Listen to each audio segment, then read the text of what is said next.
usaha produk teknologi transportasi dan logistik. Nah, sebelum kita masuk ke materinya itu, kita perlu tahu apa itu wirausaha.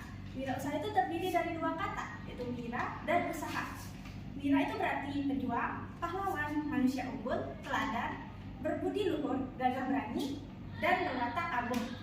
Kalau usaha itu berarti perbuatan amal, bekerja, berbuat sesuatu. Kalau pengertian wirausaha menurut KBBI adalah orang yang pandai atau berbakat mengenali produk baru, menentukan cara produksi baru, menyusun kegiatan untuk memadamkan produk baru, mengatur permodalan operasinya, serta memasukkannya. Nah, sekarang kita akan masuk ke perencanaan usaha produk teknologi transportasi dan logistik. Transportasi itu apa ya? Transportasi itu adalah proses perpindahan barang dari suatu tempat ke tempat lain. Nah, perpindahan dapat menempuh jarak yang dekat, sedang, maupun yang jauh. Transportasi jarak dekat itu merupakan kegiatan sehari-hari yang kita alami, yang terjadi di sekitar kita. Kegiatan transportasi barang jarak sedang dan jauh itu pada umumnya itu berkaitan dengan yang disebut logistik, yaitu proses perencanaan, pelaksanaan, dan pengendalian aliran yang efisien dan efektif. Teknologi transportasi dan logistik adalah teknologi yang dikembangkan untuk memfasilitasi penyimpanan dan perpindahan barang. Kebutuhan logistik itu diantaranya itu muncul sebagai kelanjutan dari kegiatan produksi. Sumber tenaga transportasi itu bisa bersumber dari apapun, misalnya becak sumber tenaganya itu dari manusia, kalau itu becak dayung. Nah, kalau dia becak motor tuh dia tenaga mesin. Sekarang kita masuk ke jenis-jenis transportasi. Ada transportasi darat, transportasi laut, dan transportasi udara. Yang pertama, transportasi darat. Itu jenis kendaraan yang beroperasi dan diperbolehkan untuk menggunakan jalan raya atau jalan rel. Biasanya itu digunakan oleh masyarakat untuk memenuhi berbagai kebutuhannya, misalnya seperti rekreasi, mudik, dan lain sebagainya. Contoh transportasi darat itu becak, motor, mobil, bus, kereta api, dan lain-lain. Yang kedua ada transportasi laut. Transportasi laut itu adalah jenis kendaraan yang hanya dapat beroperasi di perairan seperti laut, danau, atau sungai. Biasanya digunakan oleh masyarakat yang sebagian besar wilayah tempat tinggalnya itu di perairan. Contoh alat transportasi laut itu perahu, kapal, dan lain sebagainya. Yang ketiga ada transportasi udara. Transportasi udara itu adalah jenis kendaraan yang hanya dapat beroperasi di udara dan umumnya itu dia digunakan untuk perjalanan jarak jauh. Misalnya dari satu negara itu ke negara lain. Contohnya alat transportasi udara yaitu pesawat terbang, helikopter, dan lain sebagainya. Sekian yang dapat saya sampaikan, selanjutnya akan dilanjutkan oleh teman saya. Oke, kali ini saya akan melanjutkan materi bab selanjutnya, subbab selanjutnya yaitu perancangan dan produksi produk teknologi dan logistik. Nah, sebelum kita membuat suatu produk ini kita harus perlu merancang produk tersebut bagaimana. Nah, pada proses perancangan tersebut yang pertama adalah identifikasi masalah. Nah, di mana pada identifikasi masalah tersebut berisi tentang bagaimana cara kita mengidentifikasi permasalahan-permasalahan yang ada di sekitar kita. Nah, itu yang kita carikan bagaimana solusi untuk menghasilkan produk teknologi dan logistik tersebut. Nah, pada identifikasi masalah ini salah satu contohnya itu misalkan nih kita sebagai konsumen ingin membeli suatu minuman gelas. Misalnya kita beli dalam jumlah banyak, misalnya ada 10 gelas air yang kita beli. Nah, bagaimana sih pertanyaannya nih, bagaimana cara kita membawa 10 gelas tersebut agar tepat aman dan tidak tumpah? Itu yang menjadi permasalahannya. Salah satu contoh lainnya misalkan pada usaha catering, misalnya ada yang memesan 100 porsi makanan dan 100 porsi minuman. Bagaimana cara usaha catering tersebut dapat diantarkan dengan ke tempatnya tersebut yang sesuai dengan keinginan dari konsumennya. Nah, itu merupakan identifikasi masalahnya. Yang kedua adalah mencari solusi dari permasalahan. Nah, kan tadi kita sudah menemukan beberapa permasalahan yang di sekitar kita nih. Nah, yang proses kedua adalah mencari solusi dari permasalahan tersebut. Nah, bagaimana cara mencari solusi tersebut? Nah, bisa kita cari dengan cara berdiskusi dengan kelompok kita. Bagaimana sih cara melakukan atau mencarikan solusi untuk agar bisa menyelesaikan permasalahan tersebut. Nah, setelah kita mencari solusi tersebut kan pasti akan timbul ide-ide dari setiap kelompok atau setiap anggota kelompok tersebut. Nah, ide-ide yang kita temukan dalam diskusi tersebut kita tuangkan dalam bentuk sketsa. Salah satu contohnya itu adalah ada 2 gambar di bawahnya.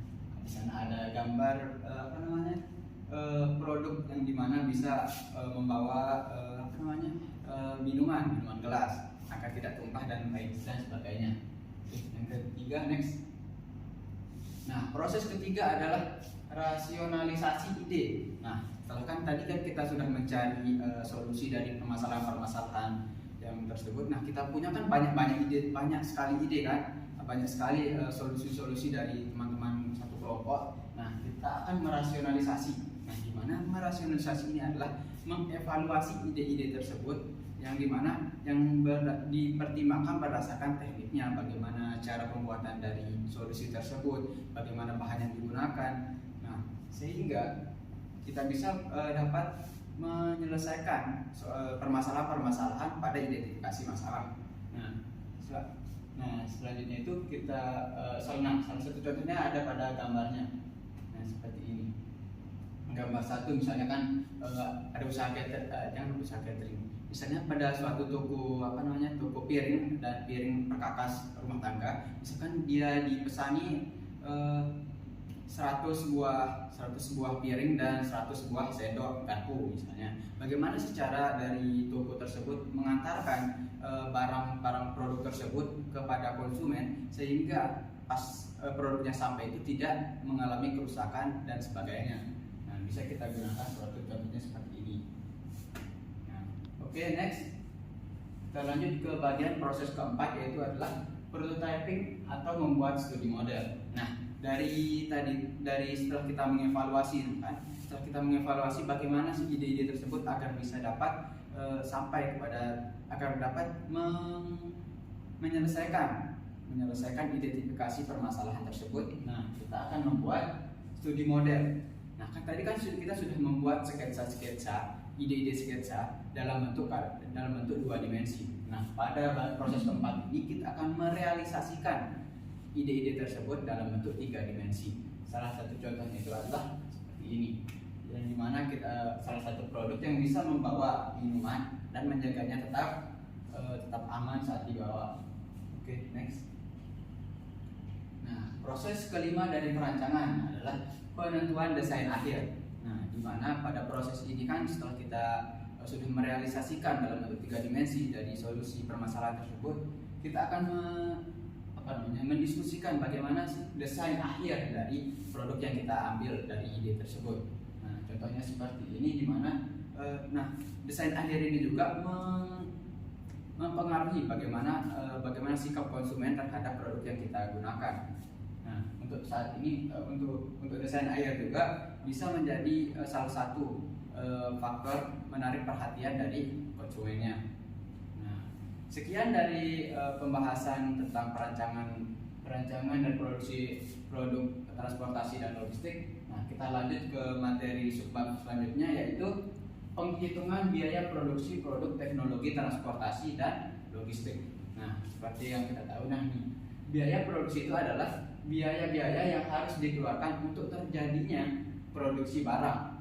Nah, pada biaya produksi ini juga memiliki unsur-unsur. Salah satu contohnya biaya transportasi, biaya bahan baku, biaya overhead dan lain-lain. Nah, untuk penghitungan biaya produksi produknya ini, kita dapat menggunakan mencari total dari biaya bahan baku, biaya overhead, dan biaya transportasi tersebut. Itu kita jumlahkan, itu akan menjadi biaya produksi produk transportasi dan logistik. Nah, sekian dari materi yang saya sampaikan. Selanjutnya akan dilanjutkan oleh teman saya. Oke, baik, saya akan melanjutkan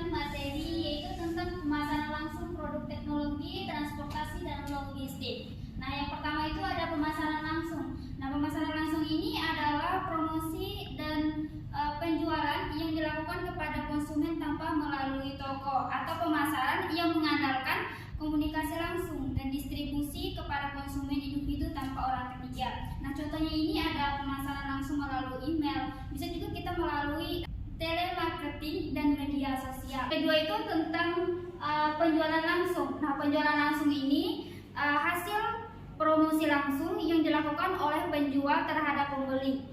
Nah, pameran dapat dilakukan dengan cara melakukan promosi dengan demo penggunaan produk kepada calon konsumen.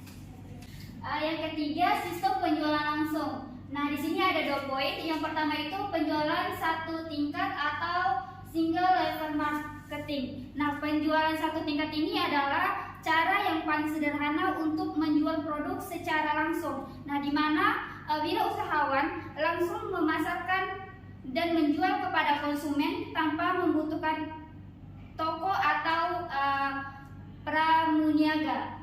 Nah, yang kedua itu ada penjualan multi tingkat atau multi level marketing. Terus poin terakhir itu ada pemasaran rekayasa. Nah, pemasaran rekayasa ini dapat dilakukan dengan cara pemesanan. Konsumen dapat melihat, mengenali, dan mencoba produk serta memesannya. Produk rekayasa akan diproduksi berdasarkan pesanan dan dikirim kepada konsumen sesuai waktu yang dijanjikan.